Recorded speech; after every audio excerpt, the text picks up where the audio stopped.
Pedoman dalam perumusan pidana saat ini hanya terpaku pada ketentuan adanya tindak pidana dan kesalahan tanpa memasukkan tujuan dan asas dari pemidanaan.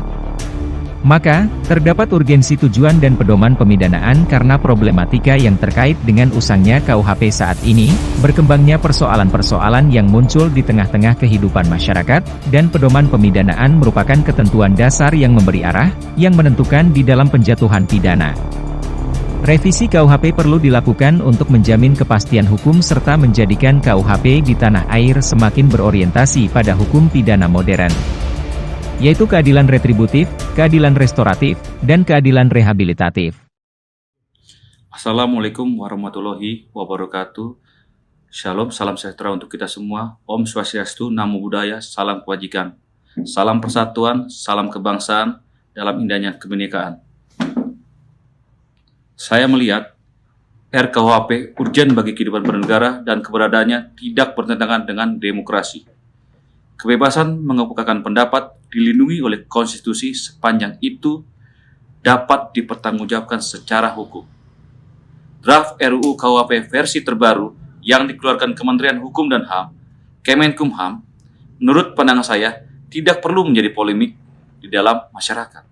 Dalam pasal 218 yang menjadi bahan perbincangan hangat terkait menyerang harkat dan martabat presiden atau wakil presiden atau yang dikenal pasal penghinaan presiden, saya pribadi melihat adanya perbedaan yang signifikan antara kata mengkritik dan menghina. Mengkritik itu menyampaikan pendapat secara kritis berdasarkan bukti dan fakta yang ada yang bisa dipertanggungjawabkan secara hukum untuk kemajuan bersama. Sedangkan menghina adalah ungkapan yang menista, tidak sesuai bukti dan fakta, cenderung emosional dan destruktif. Beda kritik dengan hina dalam penjelasan RUU KUHP juga disebutkan.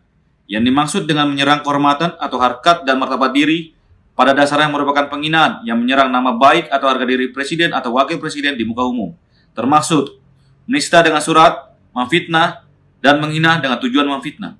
Ketentuan ini tidak dimaksudkan untuk meniadakan atau mengurangi kebebasan mengajukan kritik ataupun pendapat yang berbeda atas kebijakan pemerintah. Karena dalam kehidupan masyarakat berbangsa dan negara tidak boleh terjadi penghinaan baik pada masyarakat pada umumnya, apalagi pada presiden yang merupakan simbol negara. Salam toleransi, salam persatuan, salam kesatuan, salam perdamaian dalam indahnya kebinekaan.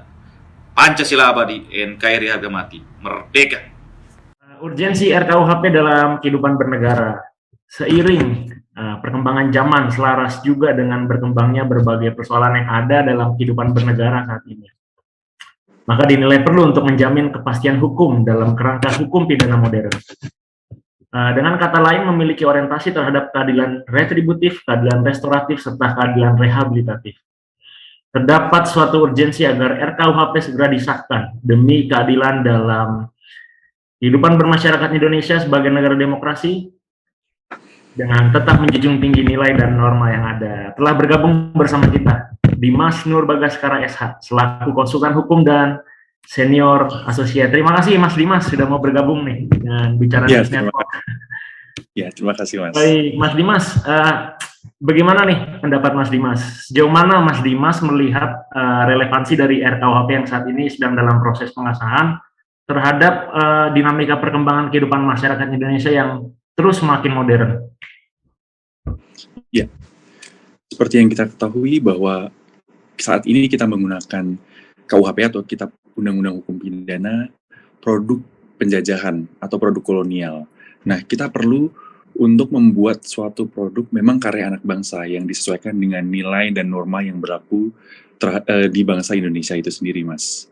Nah, makanya RUU KUHP itu sudah ada sejak tahun 1958. Namun faktanya sampai sekarang belum juga disahkan. Nah, terkait dengan apakah RUU KUHP itu dapat menyesuaikan dengan perkembangan zaman pada era modernisasi seperti saat ini, kita tahu bahwa dalam rumusan RUU KUHP itu banyak menyelipkan pasal-pasal yang menyangkut mengenai digitalisasi. Dalam hal ini, diatur dalam pasal 4 terkait dengan cara kita untuk bermedia sosial misalnya.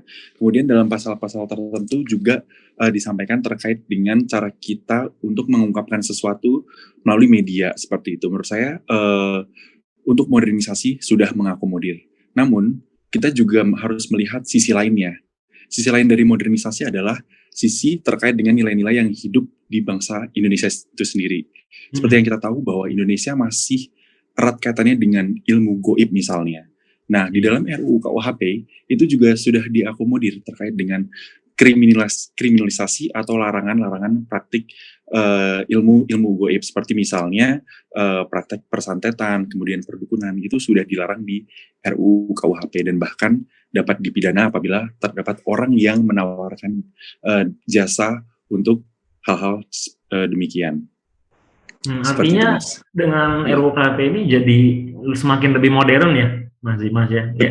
Berarti sebelumnya itu belum ada ya kalau yang mengatur masalah misalnya ilmu goib gitu, belum ada ya di KUHP yang lama. Iya betul. Karena pada dasarnya kan KUHP itu kan produk dari Belanda ya, produk dari kolonial Belanda yang kita adopsi di dalam sistem hukum pidana Indonesia. Memang mereka tidak mengenal ilmu goib dan lain sebagainya, seperti itu, Mas. Nah, makanya dengan adanya RUU KUHP ini justru diatur sedemikian rupa, disesuaikan dengan norma-norma yang berlaku di masyarakat Indonesia, seperti itu. Oh ya, arti kita pemerintah berusaha untuk membuat produk KUHP sendiri ya, yang enggak ada berbau dengan kolonialisme gitu ya. Betul. Ya, semangatnya adalah anti kolonialisme, Mas. Jadi kalau menurut Mas Dimas sendiri, kira-kira RKUHP ini bisa nggak menciptakan iklim kehidupan demokrasi Indonesia yang semakin sehat, gitu, yang semakin lebih baik lagi gitu? Iya, pada dasarnya apabila kita berbicara tentang demokrasi ya Mas ya, demokrasi sudah diatur di dalam dasar negara, diatur di dalam Pancasila, dan juga diatur dalam Undang-Undang Dasar 1945. Diatur atau tidaknya terkait aspek-aspek demokrasi di dalam RUU KUHP, itu pada dasarnya tidak akan menjadi suatu masalah.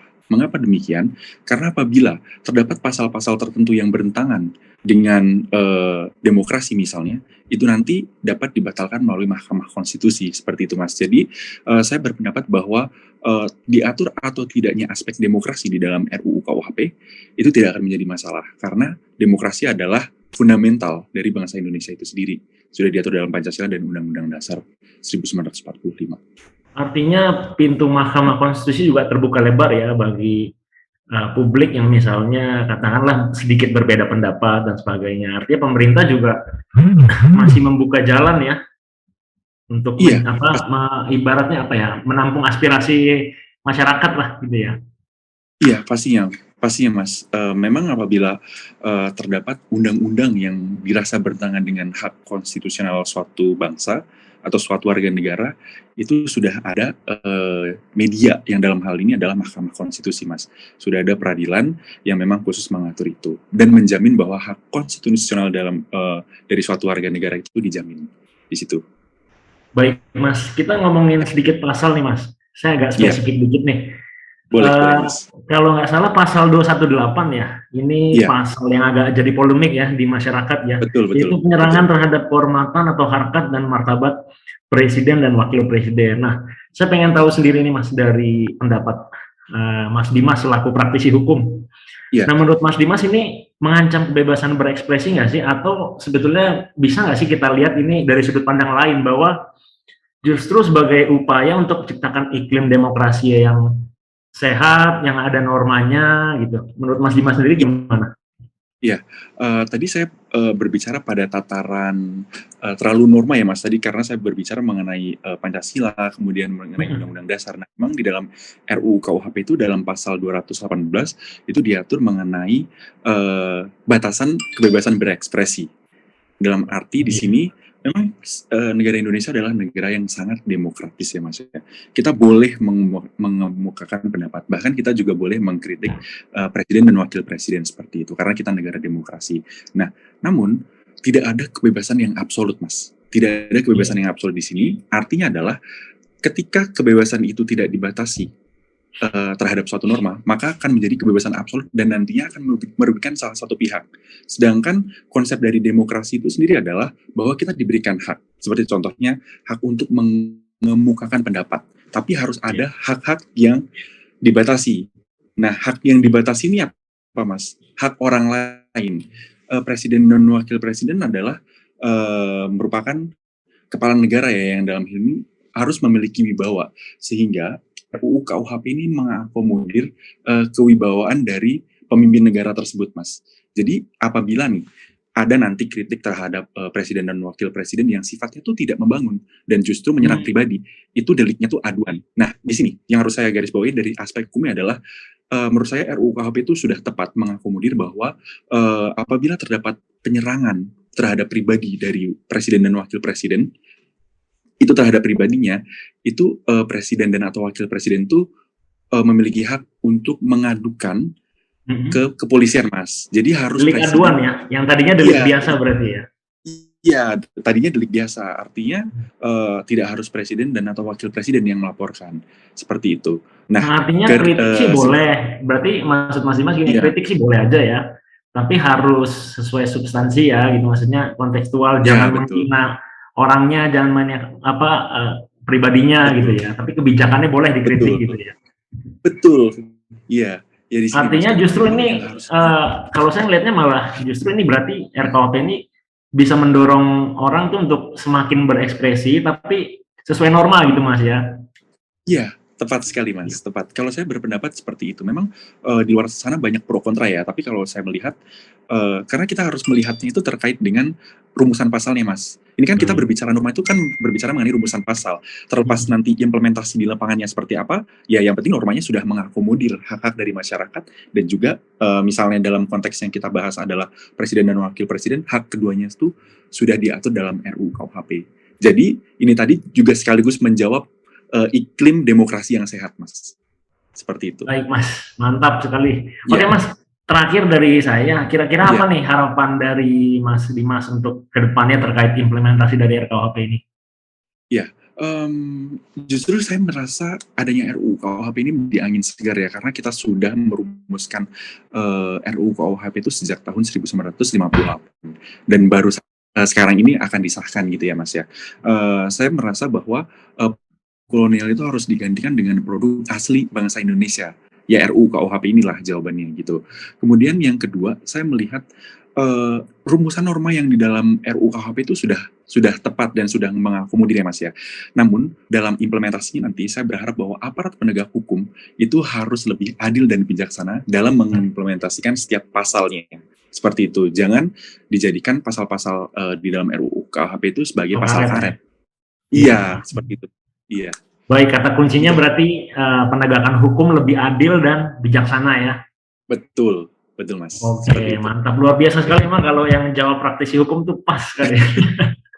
Oke, Mas Dimas Nur Bagaskara SH ya, konsultan hukum dan senior associate praktisi hukum. Terima kasih Mas sudah mau bergabung nih dengan Bicara News Network. Baik, saya tutup dengan keadilan retributif, keadilan restoratif, serta keadilan rehabilitatif merupakan kata kunci dari RKUHP sebagai upaya pemerintah dalam melakukan penyempurnaan sistem hukum pidana di Indonesia dan yang tentunya untuk menciptakan iklim demokrasi yang sehat dan tetap menjunjung tinggi nilai-nilai Pancasila. Dan sedikit saya tambahkan tadi harapan dari Mas Dimas yaitu adil dan bijaksana. Baik, sekali lagi terima kasih Mas Dimas, sukses terus. Terima kasih sudah bergabung. Assalamualaikum. Salam, Mas.